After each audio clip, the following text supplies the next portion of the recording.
Hello BookTube, welcome back to my channel. My name is Juan. I am just one reader and I am here to talk about how I celebrated my birthday like a crazy bibliophile maniac. I got myself some books. I am very excited, so let's just do this.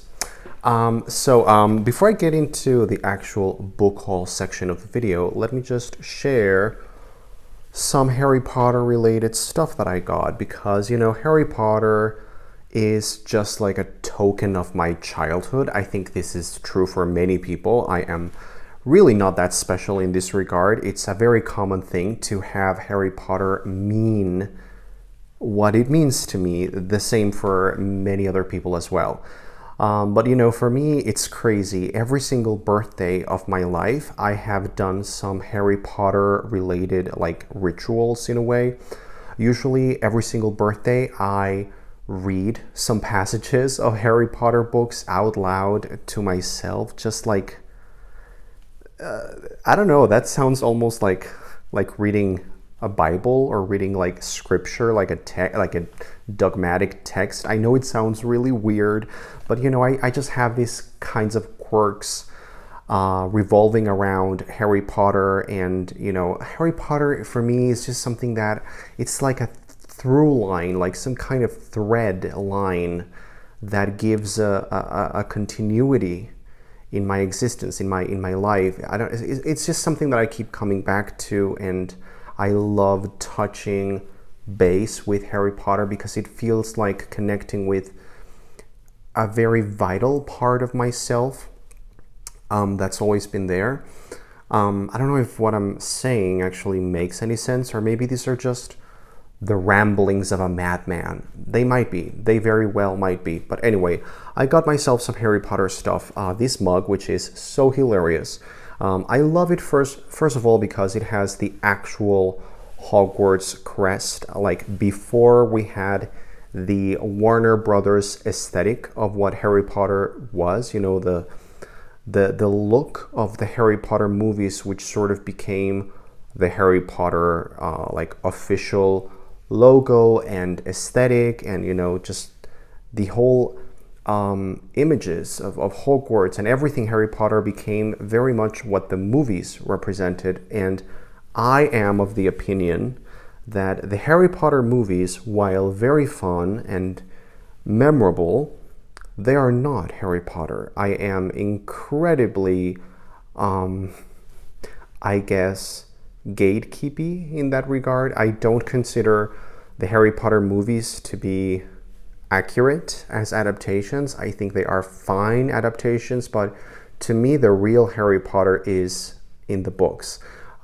It's not in the movies. So for example, I love that this has the actual like original pre-Warner Brothers, pre-movies look. And I also love that this has a Hedwig right here on the handle because this Hedwig looks like fucking Lord Voldemort. It's terrifying. It's very cheaply made, I think, but that's why I love it. It's so kitschy, and it actually makes me incredibly happy just drinking from that mug and seeing that scary Hedwig. It's just so delightful to me. I also got a goblet because I am that person. I am a grown man who gets these things from the internet, and you know what? I am so incredibly delighted. This is like a decorative goblet that you can actually drink from, but I probably won't. Maybe I should use it for drinking something. But anyway, this is like really pretty. This is very, very intricately done. Some parts are very cheaply done, but like I really like the idea of it, and I love that it has this again original like pre-Warner Brothers aesthetic crest with the H for Hogwarts, which is very, very, very reminiscent of the early days of the Harry Potter fandom, like when the movies were not even out yet. This is the look that we had as a community, I mean. And then I also got another coffee mug. This is more like a regular coffee mug, but it's just really pretty. It features an illustration of Christmas at Hogwarts. This is, of course, by Mary Grandpré, the American illustrator for the Harry Potter books. And I love that it has Dumbledore and Hagrid and some teachers and some Hogwarts students. So that's the non-bookish part of the haul. And now let's get into the actual book haul. So I got myself the wonderful copy of the Jim Kay illustrated Harry Potter and the Order of the Phoenix. This is just delightful. It's so heavy. You know that Harry Potter and the Order of the Phoenix is, of course, the longest book in the series by far, and it's so heavy. I actually haven't even looked into the pages because I don't want any illustrations spoiled. So I am currently rereading the Harry Potter series, as I often am. And right now I just finished reading book number 2, The Chamber of Secrets, so I need to read Prisoner of Azkaban and Goblet of Fire before I can actually reread Order of the Phoenix, which is my favorite book currently in the series. So I really want to see the illustrations. I can't wait to see how they depict the end of the book, the Ministry of Magic sections. I really hope that that Jim Kay went for a different aesthetic, not the, again, Warner Brothers look from what we saw in the movies, because, you know, the movies are fine, but if you have read the Harry Potter books and you love them as dearly as I do, you probably feel the same way as I do, that the Harry Potter movies are fine, but they are really not Harry Potter. They are more like superhero movies, very actiony and very, yeah, I don't know. And the books for me are just filled with warmth and this kind of vibe that is not really present in the movies, except for maybe the first 2 movies, the ones that are directed by Chris Columbus, which are the best of the movies, in my opinion, because they really sort of get that vibe. But anyway, that's all the Harry Potter related stuff that I got for my birthday as a grown man. I also got myself some fantasy. So let me get the this trilogy is a trilogy that I have been wanting to get into for many years, but now I finally got my copy of all 3 books in the series, in the trilogy.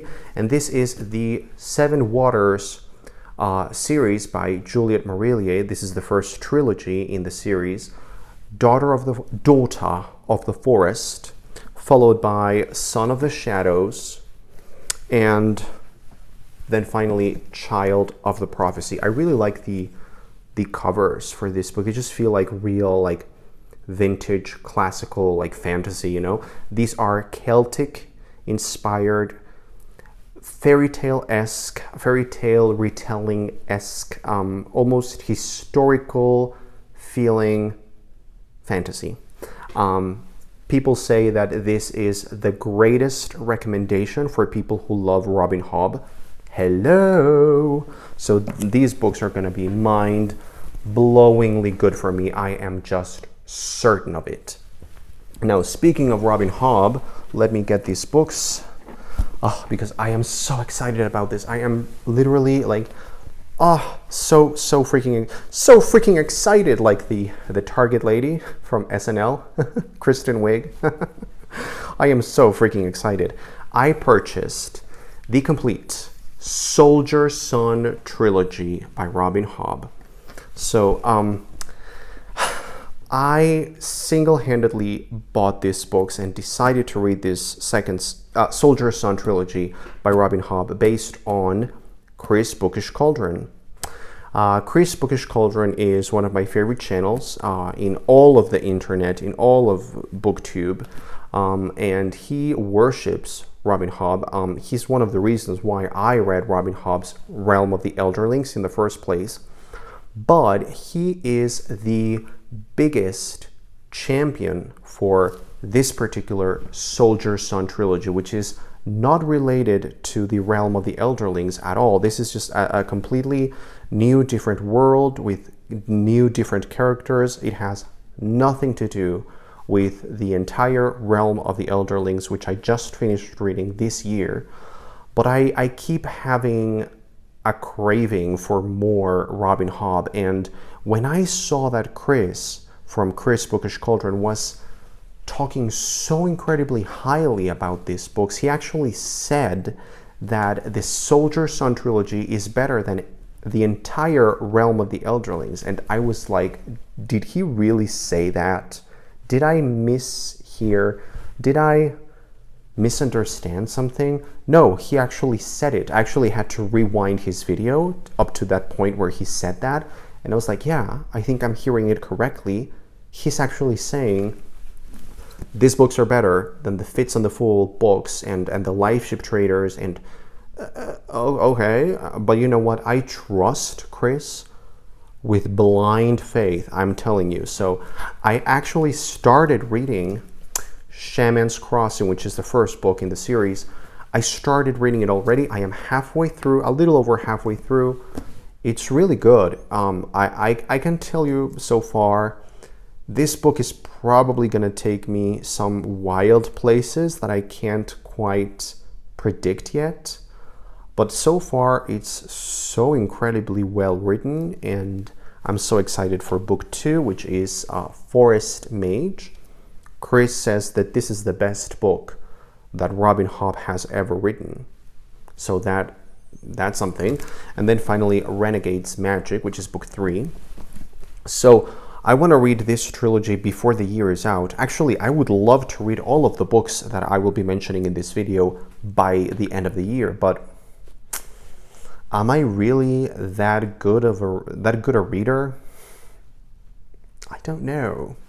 I would really like to hope so, but I'm really not sure of it. Anyway, so I also got...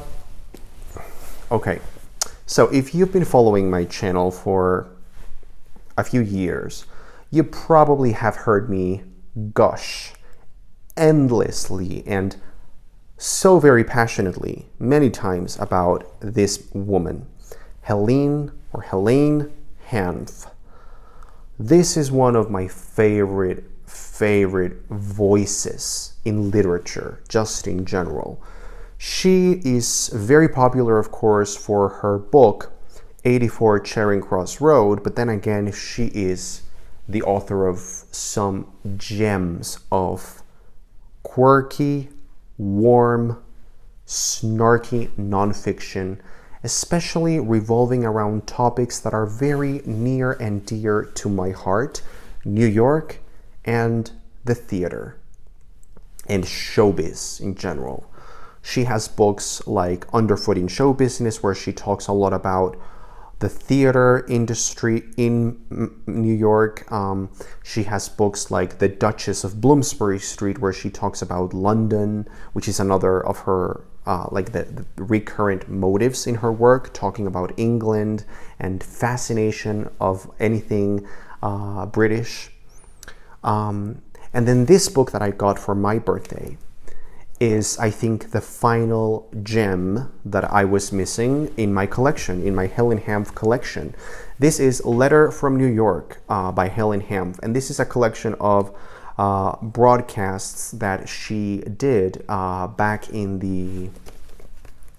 I honestly don't remember, but it was quite some decades ago. I think it was, yeah, in the summer of 1978 through 1980 something. She did these broadcasts for the BBC, the BBC, talking about New York, sort of painting a picture of what living in New York City was. And so this book is just that. It's delightful. It's a collection of little descriptions, vignettes, anecdotes, stories about Helene Ham living in New York back in the 70s and 80s. That's the best thing that you can read. For me, this is just like the perfect like chocolate pecan pie with a specialty cup of coffee. This is one of the best things that you can read. And I am also currently reading this book. I couldn't stop myself. I am taking it in slowly because I don't want it to be over. It's the last book that I haven't yet read by Helene Ham. So it makes me very sad because when I am done with this, I don't think I have any more left of her backlist. But you know what? Helene Ham is such a delight. So I'm going to make the most out of it. Then I have another book, a nonfiction book that I got, which is Bookworm by Lucy Mangan.